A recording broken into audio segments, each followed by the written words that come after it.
And welcome to SPM IS Academy. Today we will analyze the Assam Tribune newspaper of 19th April 2020. Please note you can download the PDF version of today's newspaper analysis by clicking the link given in the comment section. You can download the PDF version of March 2020 magazine from our website spmisacademy.com. You can also log on to our online portal online.spmisacademy.com and access some of our freely available video lectures and test papers in line with UPSC and APSC prelims exam. This is the list of the topics that we will cover from today's newspaper, and the first article is taken from international segment. It is about Rohingya refugees. As you can read yourself, UN Rights Office calls for compassion over Rohingyas' death at sea. This topic is important from our syllabus paper 3 international relations point of view, and a question can also be asked in upcoming UPSC prelims exam about Rohingyas. So देखते हैं इस news में क्या बताया गया है. The United Nations Human Rights Office has requested countries like India, Bangladesh and Myanmar to show some compassion towards Rohingya refugees. तो ये Rohingya refugees mostly India, Myanmar और बांग्लादेश का जो बॉर्डर रीजन है उसके पास रहते हैं. And these people are forced to live in refugee camps in plightful conditions. तो these people are stateless, इनका कोई अपना कंट्री नहीं है, and that is why they keep on moving from one country to other and they are subjected to harassment and torture. और इस कारण से United nation human rights office ने रिक्वेस्ट किया है countries like India, Bangladesh and Myanmar को कि इन लोगों के प्रति थोड़ा कंपैशन दिखाएं और इन लोगों को एक बेहतर लाइफ प्रोवाइड करें in order to ensure some of the human rights to Rohingya people. As I said, none of these three countries identifies these Rohingyas as their legitimate citizens, and that is why these people are stateless. इनका अपना कोई देश ही नहीं है, and they are harassed wherever they go. तो एक बार इनका background समझते हैं, आखिर ये रोहिंग्यास हैं कौन. So they are an ethnic group and mostly they follow Islamic religion. तो मोस्टली ये मुस्लिम लोग हैं, एक तरह की एथनिक ग्रुप है जो बंगाली लैंग्वेज बोलती है और इस्लाम रीजन को फॉलो करती है. और ज़्यादातर ये जो रोहिंग्यास हैं, they have been traditionally living in the western province of Myanmar. ये वाला जो रेड कलर से हमने प्रोविंस रिप्रेजेंट किया है म्यांमार का, इस प्रोविंस का नाम है रखाइन. तो ये कोस्टल वेस्टर्न प्रोविंस है म्यांमार का, जहाँ पे ज़्यादातर ये रोहिंग्यास ट्रेडिशनली रहते हैं और ये इस्लाम रिलीजन को फॉलो करते हैं और बंगाली लैंग्वेज बोलते हैं. द प्रॉब्लम इज़ कि म्यांमार में ज़्यादातर जो मेजॉरिटी पॉपुलेशन है, they speak Burmese language and they follow Buddhist religion. तो the point that I am trying to make that these Rohingyas are an ethnic group who are in minorities and that is why they are subject to harassment and torture by the majority Buddhist religion Burmese language speaking people of Myanmar. Rohingyas के issue क्या हैं, क्यों इनको harass किया जाता है, ये भी ज़रा समझते हैं. तो म्यांमार की ज़्यादातर जो मेजॉरिटी पॉपुलेशन है, जैसा कि मैंने आपको बताया, वो बर्मीज़ लैंग्वेज बोलते हैं और बुद्धिस्ट रिलीजन को फॉलो करते हैं. उनका ऐसा मानना है कि ये Rohingyas they are not original people of Myanmar. ये बाहर से माइग्रेट होकर के म्यांमार के रखाइन प्रोविंस में आए हैं, and that is why they should not be granted full citizenship of Myanmar. ऐसा इनका मानना है that these people migrated to Myanmar because of British harassment. तो ये ज़्यादातर लोग बांग्लादेश या इंडिया में रहते थे और colonial टाइम में British harassment के कारण many of these people migrated into Myanmar in the Rakhine province, and that is why the Burmese government made a law in 1982 known as 1982 Burmese Citizenship Law, and according to this law they said that only those Rohingyas will be eligible for citizenship of Myanmar if he or she proves that he or she has been living in Myanmar or their ancestors have been living in Myanmar prior to 1823. सो ये Anglo Burmese war जो 1823 में हुआ था, ऐसा मानना है जो majority of Burma के लोग हैं या म्यांमार के लोग हैं। आपको आई होप आपको पता होगा कि Myanmar is also known as Burma. तो वहाँ की मेजॉरिटी जो पॉपुलेशन उसका ऐसा मानना है कि जब ये एंग्लो बर्मीज़ वॉर हुआ था 1823 में, उस टाइम में ज़्यादातर ये रोहिंग्या लोग म्यांमार के रखाइन प्रोविंस में आकर के स्टैब्लिश या सेटअप हो गए थे। तो इस कारण से उन्होंने एक 1982 का सिटीजनशिप लॉ बनाया, जिसमें उन्होंने कहा है कि अगर ये लोग प्रूव कर पाते हैं, इनमें से जो भी रोहिंग्या ये प्रूव कर पाता है कि उनके एंसेस्टर्स इस रखाइन प्रोविंस में 1823 से पहले से रह रहे हैं, then only they can be granted citizenship. तो you can yourself appreciate कि 1823 मतलब 200 साल पुराना।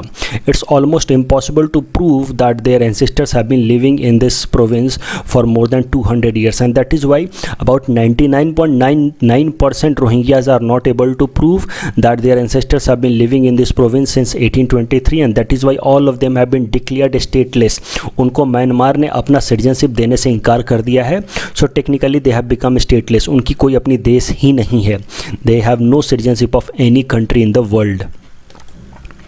So as I said, they could not show the proofs that they are staying in Myanmar for more than 200 years. That is why they have become stateless and they have been forced to move out of their native place. तो जो अपने Rakhine province में रहते हैं, वहाँ से उनको force किया गया है by the majority Myanmar population to move out of their native place, and that is why these people are living in a very poor condition, plighted condition in refugees camp set up in Bangladesh and India. तो इस तरह के बहुत सारे Rohingyas illegally India के अंदर भी inter हो गए हैं। बहुत सारे ऐसे रोहिंग्यास असम स्टेट में भी रहते हैं और उनमें से बहुत सारों को डिटेंशन कैंप में भी रखा है। और इसी तरीके से बांग्लादेश के अंदर भी रेफ्यूजीज़ कैंप में they are living their life in very plightful condition. तो ये जैसा कि आप देख सकते हैं रखाइन प्रोविंस है, यहाँ से बहुत सारे Rohingyas because of harassment and torture by the Myanmarese population they have left their original native place and now they are living their life in the refugee camps of Bangladesh. Many of them have entered into states like Tripura and Mizoram. Some of them have also entered into states like Assam in illegal manner. इन सब से related आने वाले UPSC prelims में इस तरह का सवाल पूछा जा सकता है। तो इस स्टेटमेंट को ज़रा ध्यान से पढ़ते हैं। The United Nations has described Rohingyas as the most persecuted minority in the world. तो इस तरह का सवाल पूछा जा सकता है कि हु और which ethnic community according to United Nation is most persecuted community in the world? The answer will be Rohingyas. The next article is again taken from international segment. It is about Switzerland's gesture to express solidarity with India in its fight against COVID-19. इस तरह का image आप सबने कल देख रखा होगा, जहाँ पे ये मैटरहॉर्न माउंटेन है स्विट्ज़रलैंड का, जिसको हमारे तिरंगे से इल्यूमिनेट किया गया। तो इस तरह की एक लेज़र लाइट का इस्तेमाल किया गया है, जिसकी मदद से पूरे मैटरहॉर्न माउंटेन को हमारे ट्राई कलर के में रिप्रेजेंट करने की कोशिश की गई है by the Switzerland government, and this attempt has been taken by the Switzerland government in order to express their solidarity with India in fight against कोविड-19। तो दिखाने के लिए कि the entire world is together, Switzerland is with India and India is with Switzerland and in their fight against कोविड-19 उन्होंने ये gesture लिया है। तो अब मैटरहॉर्न माउंटेन न्यूज़ में आ गया, तो इससे रिलेटेड, इसकी ज्योग्राफी से रिलेटेड हो सकता है आने वाले प्रीलिम्स में सवाल पूछ लिया जाए। तो ज़रा ध्यान से इसके बारे में पढ़ लेते हैं। मैटरहॉर्न माउंटेन का नाम जो है ये दो शब्दों से मिलके बना है, मीडोज़ एंड हॉर्न। तो मीडोज़ प्लस हॉर्न मिलकर के मैटरहॉर्न नाम मिला है इस माउंटेन को। मीडोज़ मतलब ग्रासलैंड एंड हॉर्न इसका नाम इसलिए है क्योंकि आप देख सकते हैं इसका स्ट्रक्चर जो है काफ़ी शार्प है, पॉइंटेड है एट द टॉप। इस कारण से इसका जो हॉर्न शेप स्ट्रक्चर है, इसके कारण इसका नाम है मैटरहॉर्न। और आसपास में बहुत सारे मीडोज़ हैं, इस तरह के ग्रासलैंड्स हैं इसके चारों तरफ, इसीलिए मीडोज़ प्लस हॉर्न से इसका नाम पड़ा है Matterhorn.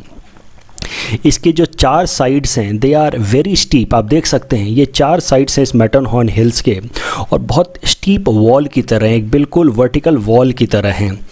And these steep sided walls have been created on these Matterhorn mountains by continuous erosion by glaciers. So सर्दियों के टाइम में यहाँ पे ग्लेशियर्स बन जाते हैं इन पे, इस मैटरहॉर्न पीक पे, और वहाँ पे जब ग्लेशियर्स वापस से स्लाइड होकर के नीचे उतरते हैं तो उस कारण से बहुत सारा इरोजन होता है इस माउंटेन का।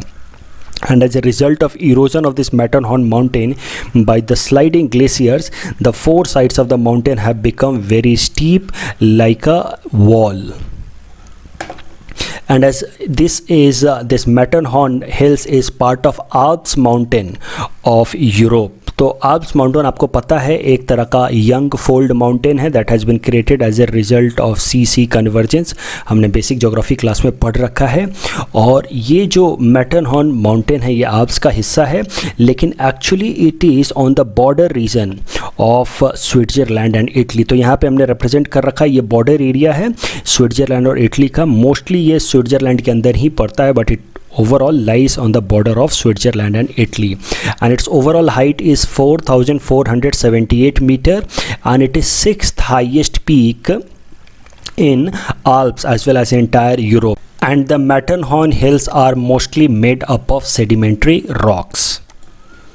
The next article is taken from a national segment. It is about draft electricity bill.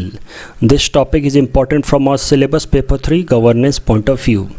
So जैसा कि आप देख सकते हैं, as the news reads, Cabinet has approved draft electricity amendment bill, and with help of this bill, the already existing act electricity act of 2003 will be amended. लेकिन अभी इस bill को सिर्फ कैबिनेट ने अप्रूव किया है और इसको पब्लिक डोमेन में रखा गया है आज फॉर पब्लिक ओपिनियन. उसके बाद इसको पार्लियामेंट में रखा जाएगा. तो अभी के लिए it's just in draft form. फिर भी एक बार ज़रा देखते हैं इसके provisions. So provisions of draft electricity amendment bill. तो जो सबसे पहला इंपॉर्टेंट प्रोविज़न है that it is regarding provisions for DISCOMs. So DISCOMs is name or short form of distribution companies of power sector. तो एक बार जरा नोमेनक्लेचर देख लेते हैं. तो पावर सेक्टर के अंदर देखो मेनली दो तरह की कंपनीज होती हैं. एक को हम कहते हैं जेनकॉम्स. जेनकॉम्स मतलब जनरेटिंग कंपनीज, वो कंपनी जो पावर को जनरेट करती हैं, इलेक्ट्रिसिटी को जनरेट करती हैं, उनको हम कहते हैं जेनकॉम. उसके अलावा एक होती है डिस्कॉम्स, डिस्ट्रीब्यूशन कंपनीज. वो कंपनीज जो इलेक्ट्रिसिटी को जेनकॉम से खरीदती हैं और फिर हमारे जैसे हाउस होल्ड्स को या बिजनेसेस को वो सप्लाई करती हैं या डिस्ट्रीब्यूट करती हैं, तो उनको हम कहते हैं डिस्कॉम्स. तो these are mainly two types of companies. तो जो पहला प्रोविज़न है in draft electricity amendment bill, it is regarding discoms, distribution companies. इनके दो इंपॉर्टेंट प्रोविजंस है रिगार्डिंग डिस्कॉम्स, उनको ज़रा समझते हैं. पहला है कॉस्ट रिफ्लेक्टिव tariff. तो electricity commission shall determine the tariff that are reflective of cost so as to enable discoms to recover their cost. तो इस पॉइंट को समझने के लिए पहले हमें इलेक्ट्रिसिटी कमीशंस के बारे में समझना होगा. सो देखो ऑलरेडी जो एक्ट एग्जिस्टिंग है हमारे रिगार्डिंग इलेक्ट्रिसिटी, उसका नाम है इलेक्ट्रिसिटी एक्ट ऑफ 2003. उसके हिसाब से दो तरह के कमीशन बनाए गए हैं, one at central level and another at state level. तो सेंट्रल लेवल पे सेंट्रल इलेक्ट्रिसिटी कमीशन है, स्टेट लेवल पे सब स्टेट्स की अपनी अपनी स्टेट इलेक्ट्रिसिटी कमीशन है. जैसे कि आसाम की अपनी आसाम स्टेट इलेक्ट्रिसिटी कमीशन है. इन दोनों का जरा काम भी समझ लेते हैं. तो जो सेंट्रल इलेक्ट्रिसिटी कमीशन है उसका काम है कि जो सेंट्रल गवर्नमेंट द्वारा ओन्ड जनरेटिंग कंपनीज हैं वो कितने दाम में अपना पावर बेचेगी उसको फिक्स करना. As you can read, fixes the tariff of gencoms owned by central government. वैसे ही हर स्टेट की अपनी स्टेट इलेक्ट्रिसिटी कमीशन होती है. उसका काम होता है कि जो स्टेट गवर्नमेंट द्वारा ओन्ड जेनकॉम है वो कितने दाम में अपना पावर बेचेगी, what will be the tariff of the electricity generated by the gencoms owned by the state government. वो टैरिफ रेट फिक्स करना काम होता है स्टेट इलेक्ट्रिसिटी कमीशन का. तो अब इस पॉइंट को एक बार फिर से समझते हैं. तो प्रोविजंस फॉर डिस्कम्स में ये पहला पॉइंट है कॉस्ट रिफ्लेक्टिव टैरिफ. तो electricity commission shall determine the tariffs that are reflective of the cost so as to enable discoms to recover their costs. तो सरल शब्दों में इसका मतलब ये है कि जो इलेक्ट्रिसिटी कमीशन है चाहे सेंट्रल लेवल पे या स्टेट लेवल पे, वो इसी तरीके से प्राइस फिक्स करेंगी कि जो भी डिस्ट्रीब्यूशन कंपनीज हैं उनको नुकसान ना उठाना पड़े. अदरवाइज़ अभी तक होता क्या था कि ये जो इलेक्ट्रिसिटी कमीशन है वो बहुत हाई प्राइस सेट कर देती थी कि ये 7 रुपये पर यूनिट, 8 रुपये पर यूनिट इलेक्ट्रिसिटी बेचेंगे, और जबकि जो डिस्ट्रीब्यूशन कंपनीज हैं उनको सस्ते दामों में बेचना पड़ता था पावर आगे कस्टमर्स को. तो इस कारण से डिस्ट्रीब्यूशन कंपनीज को काफ़ी टाइम में लॉस उठाना पड़ता था.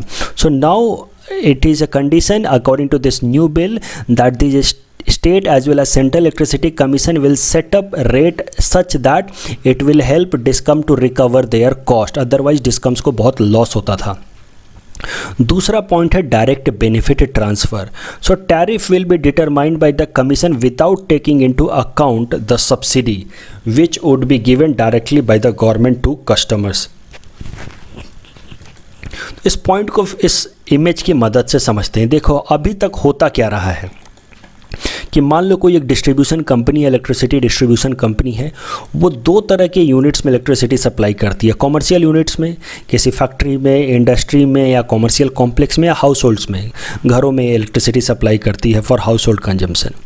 तो हाउस होल्ड्स को ज़्यादातर सरकारें करती क्या है, स्टेट गवर्नमेंट्स की हाउस होल्ड्स को इलेक्ट्रिसिटी वो सब्सिडाइज रेट में प्रोवाइड करती हैं। इसको आप मान सकते हो कि एक तरह का ये पॉलिटिकल मेजर है, एक तरह का ये पॉपुलिस्ट स्टेप है ताकि लोगों से ज़्यादा से ज़्यादा वोट कलेक्ट किया जा सके। आप इस तरह से मान सकते हो, it's a populist step where the governments give electricity to households at very subsidize rate. मान लो कि इस डिस्कॉम ने इलेक्ट्रिसिटी खरीदी है किसी जनरेटिंग कंपनी से 9 रुपीज़ पर यूनिट में, और अब इसको कहा जाता है कि आप इस हाउस होल्ड को 6 रुपये पर यूनिट में इलेक्ट्रिसिटी बेचो, ऐसा सरकार कह देती है।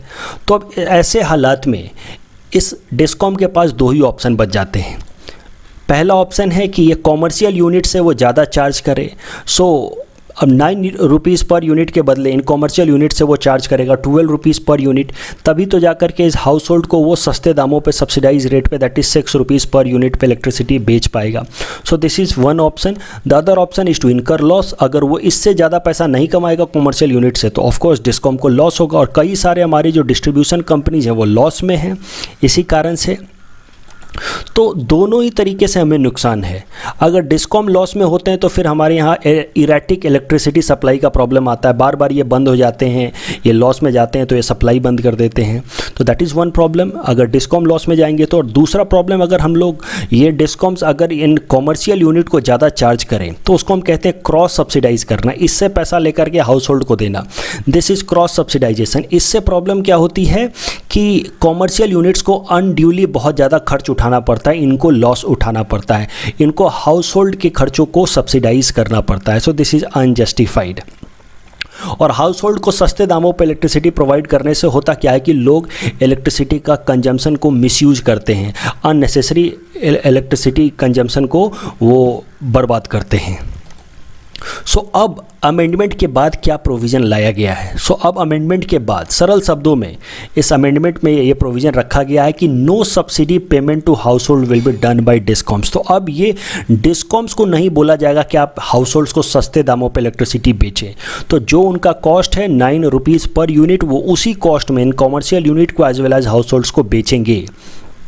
They won't be forced to sell electricity at subsidized rate। अगर सरकारों को, चाहे स्टेट गवर्नमेंट को या सेंट्रल गवर्नमेंट को सब्सिडी देना है तो वो अपने तरफ से सब्सिडी दे सकते हैं to the households through direct benefit transfer.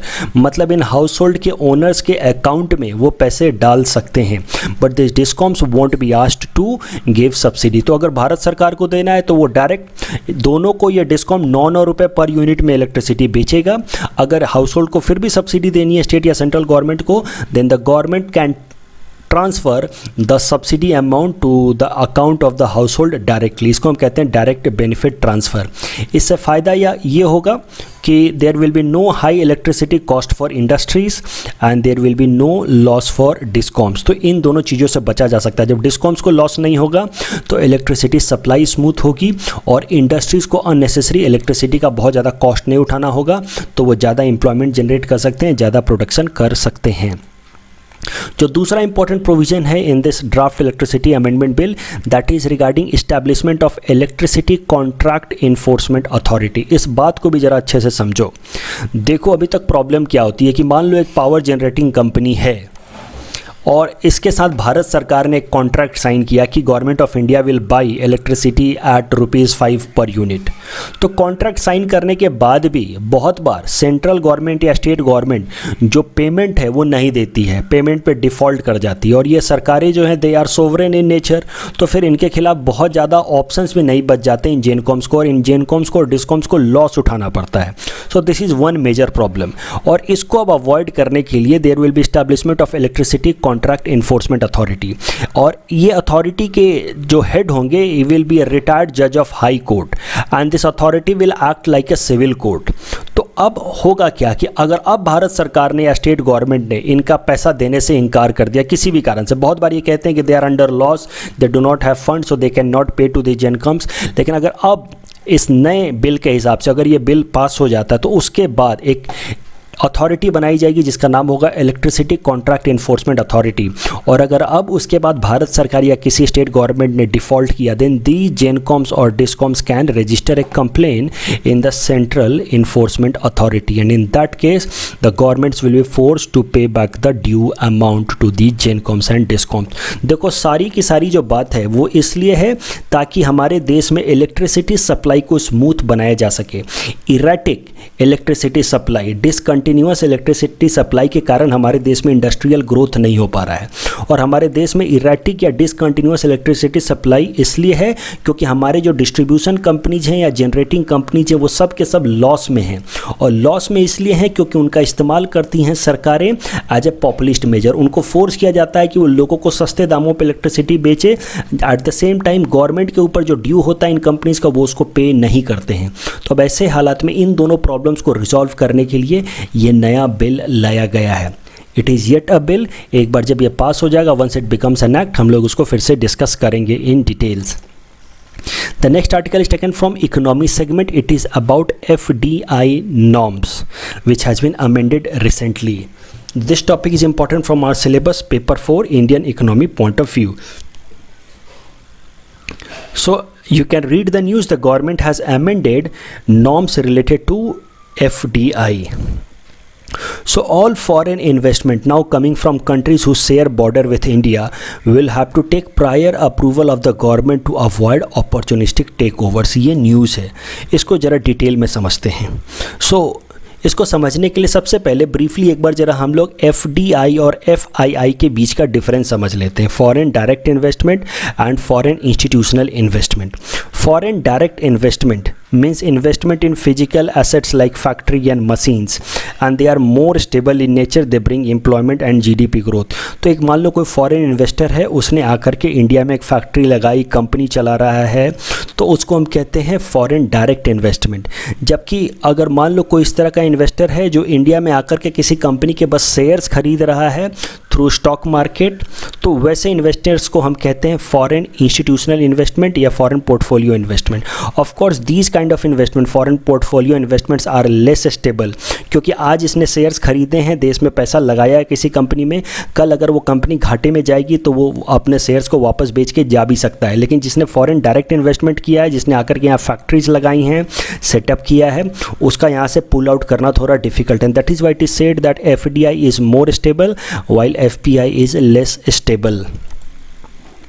लेकिन एक बार जरा ग्लोबल डेफिनेशन देखते हैं, टेक्निकल डेफिनेशन ग्लोबली क्या स्टैंडर्ड है of FDI and FII। So IMF and OECD countries का अगर डेफिनेशन देखा जाए, so they say that the acquisition of at least 10% of ordinary shares और voting power in a public और private enterprise bye a non resident investor makes it eligible to be categorized as foreign direct investment. तो किसी भी company का, सरल शब्दों में अगर कहा जाए तो किसी भी कंपनी का अगर 10% या उससे ज़्यादा शेयर कोई एक फॉरेन इन्वेस्टर खरीद ले तो वैसे इन्वेस्टमेंट को हम कहते हैं फॉरेन डायरेक्ट इन्वेस्टमेंट, और अगर 10% से कम हो तो उसको हम कहते हैं फॉरेन इंस्टीट्यूशनल इन्वेस्टमेंट। लेकिन एक बात जो आपको ध्यान रखनी है that in India no such official definition exist. India में इस तरह का कोई कैटेगराइजेशन FDI और FII का नहीं है। इंडिया में हमारे यहाँ कोई भी डेफिनेशन नहीं है दैट कैटेगराइजेज FDI एंड FII। जो पहले मैंने आपको डेफिनेशन बताया है बस अंडरस्टैंडिंग के लिए, लेकिन टेक्निकली हम कोई भी इस तरह का कैटेगराइजेशन फॉलो नहीं करते हैं। एक बात आपको और ध्यान में रखनी है दैट इन 2013-14 बजट हमारे फाइनेंस मिनिस्टर ने कहा जरूर था, एक स्टेटमेंट जरूर दिया था कि हम लोग इंटरनेशनल स्टैंडर्ड्स को ही फॉलो करते हैं to categorize between FDI and FII। तो मोर और लेस हम वही स्टैंडर्ड फॉलो करते हैं। लेकिन एक बात आपको ध्यान रखनी है कि फाइनेंस मिनिस्टर ने बस स्टेटमेंट दिया था, but there is no official document, no official notification from government of India that says that this is the classification between FDI and FII। So the point is that in India we do not have any official distinction between FDI and FII। हमारे लिए सब के सब foreign investment हैं। कुछ important myths हैं जिससे अक्सर यूपीएससी प्रीलिम्स में या एपीएससी में आगे सवाल आ सकता है और आप अक्सर गलतियां कर देते हैं। Some myths about FDI and FIA. पहला मिथ तो मैंने आपको बता ही दिया, that there is no clear cut distinction. दूसरा मिथ जो आप लोगों को ऐसा लगता है स्टूडेंट्स को, अक्सर यहाँ गलतियाँ होती हैं, you feel that foreign institutional investors do not invest in unlisted companies. तो स्टूडेंट्स को ऐसा लगता है कि फॉरेन इंस्टीट्यूशनल इन्वेस्टर्स उसी कंपनीज में हो सकता है जो लिस्टेड है इन स्टॉक मार्केट, लेकिन ऐसा नहीं है। अनलिस्टेड कंपनीज के भी शेयर्स फॉरेन इंस्टीट्यूशनल इन्वेस्टर्स खरीद सकते हैं। जो दूसरा मिथ है that FIIs can not invest at the time of initial allotment. तो हमें ऐसा लगता है इन जनरल कि जो आईपीओज होते हैं, जो पहला इनिशियल पब्लिक ऑफरिंग होती है जिसको हम लोग प्राइमरी मार्केट भी कहते हैं, उसमें फॉरेन इंस्टीट्यूशनल इन्वेस्टर्स हिस्सा नहीं ले सकते। फॉरेन इंस्टीट्यूशनल इन्वेस्टर्स अक्सर हिस्सा लेते हैं इन द सेकेंडरी मार्केट। हमें ऐसा लगता है बट दिस इज मिथ, इस बात को ध्यान रखेंगे। इनसे रिलेटेड यूपीएससी प्रीलिम्स से कई बार सवाल पूछे जा चुके हैं। These two are myth. कोई भी फॉरेन इंस्टीट्यूशनल इन्वेस्टर्स आईपीओ में भी हिस्सा लेता है और आईपीओ में भी वो शेयर्स खरीद सकता है, यानी कि प्राइमरी मार्केट से भी वो डायरेक्ट शेयर्स खरीद सकता है। अब ये न्यूज़ देखते हैं जो प्रेजेंट चेंजेस लाए हैं भारत सरकार ने related to foreign investment. So the government has amended norms related to foreign investment. तो फॉरेन इन्वेस्टमेंट से रिलेटेड भारत सरकार ने नॉर्म्स बदल दिए हैं। So all foreign investments coming from countries whose shares border with India will have to take prior approval of the government to avoid opportunistic takeovers। तो ये एक नया चेंज लेकर के आई है भारत सरकार। इसको ज़रा समझते हैं। देखो, फॉरेन इन्वेस्टमेंट दो तरीके से होते हैं इंडिया में। एक होता है ऑटोमेटिक मोड, जिसमें कोई फॉरेन इन्वेस्टर आकर के डायरेक्ट इंडिया के किसी कंपनी में इन्वेस्टमेंट कर देता है without need of taking approval from the government. तो सर्टेन कंडीशंस हैं, सर्टेन फील्ड्स ऐसे अलाउ किए हैं भारत सरकार ने जहां पे कोई फॉरेन इन्वेस्टर चाहे तो डायरेक्ट आकर के इन्वेस्टमेंट कर सकता है without taking approval of the government. दूसरा होता है, उसको हम कहते हैं अप्रूवल मोड। अप्रूवल मोड में जिस जिस चीज़ों को डाल देती है भारत सरकार, इसका मतलब ये है कि अब उन एरियाज़ में इन्वेस्टमेंट के लिए पहले हमें भारत सरकार का अप्रूवल लेना होगा, then only a foreign investor can invest in those companies. और अब न्यूज़ ये है, according to this new norm, foreign investment coming from countries who share border with India will have to take prior approval from government.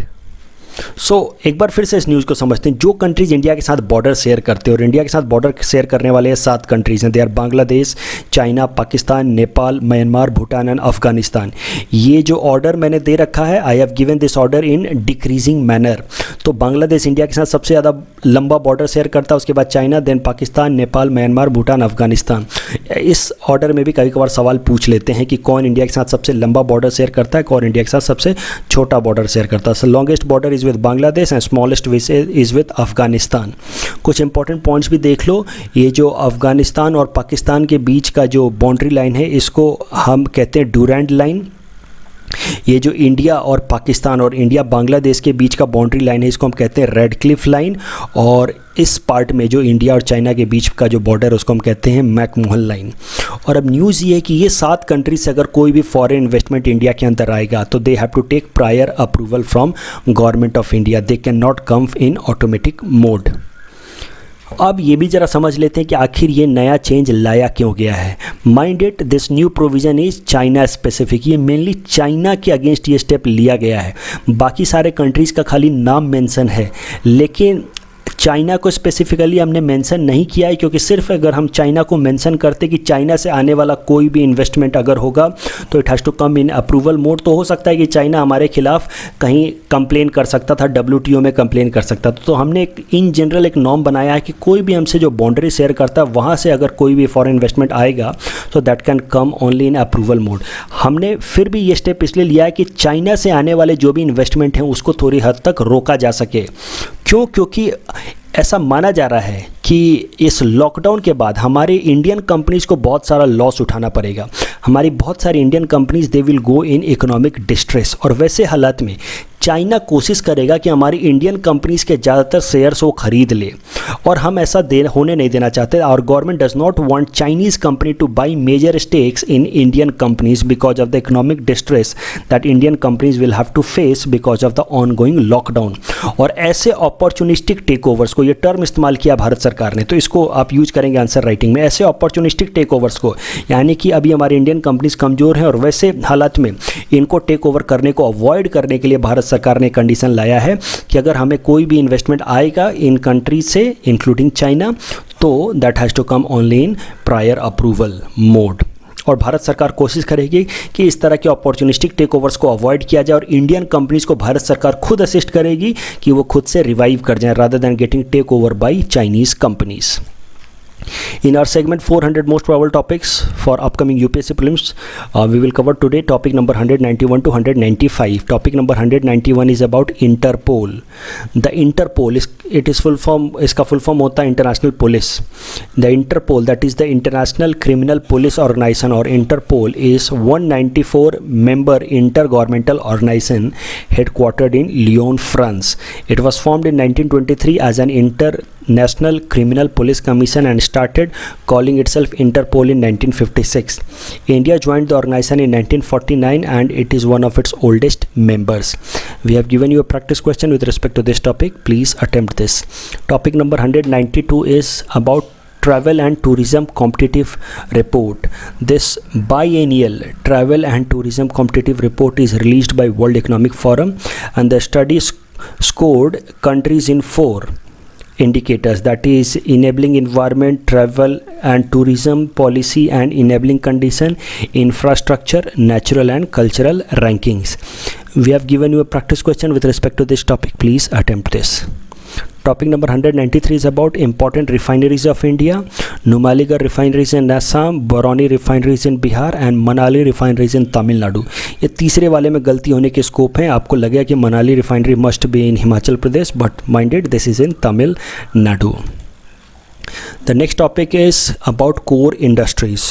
So core industries can be defined as those industries who have a multiplier effect on Indian economy. मतलब जिसके कारण बाकी सारे industries पे भी असर पड़ता है. अगर इनमें स्लो डाउन होगा तो बाकी सारी इंडस्ट्रीज़ में भी स्लो डाउन होगा, अगर इनमें ग्रोथ होगा तो बाकी सारी इंडस्ट्रीज़ में भी ग्रोथ होगा. There are 8 core industries in India and they comprise about 40.27% of weightage under index of industrial production. और इन 8 कोर इंडस्ट्रीज़ का ओवरऑल वेटेज है 40.27, लेकिन उसमें भी ये 8 कोर इंडस्ट्रीज यहाँ रिप्रेजेंट की हैं. उसमें सबसे ज़्यादा वेटेज अंडर आईआईपी है रिफाइनरी प्रोडक्ट्स का, उसके बाद इलेक्ट्रिसिटी का, उसके बाद स्टील का, then coal, then crude oil, then natural gas, cement and fertiliser.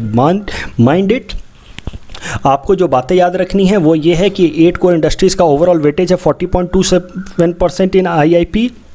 उसके अलावा जो 8 कोर इंडस्ट्रीज उनके नाम याद रखने हैं. आपको पूरा का पूरा ऑर्डर याद नहीं रखना है, कम से कम आप ये याद रखो कि सबसे ज़्यादा वेटेज है रिफाइनरी प्रोडक्ट का और सबसे कम वेटेज है फर्टिलाइजर का. कम से कम इतनी बातें याद रखो. We have given you practice question with respect to this topic. Please attempt this. Topic number 195 is about Govind Pasu Vihar National Park. This Govind Pasu Vihar National Park and Wildlife Sanctuary is located in Uttarakhand. The park lies in the higher reaches of Garhwal Himalayas. The snow leopard project started by the government of India is being managed at this sanctuary. Please attempt this question which is based on this topic. This is the answer of question number 186 to 190 that we had given in yesterday's newspaper analysis. Today's question, that is question number 191 to 195, can be attempted by you people and you can give your answer in the comment section. We will be sharing our answer in tomorrow's newspaper analysis. That's all from our side for today. Thanks for watching.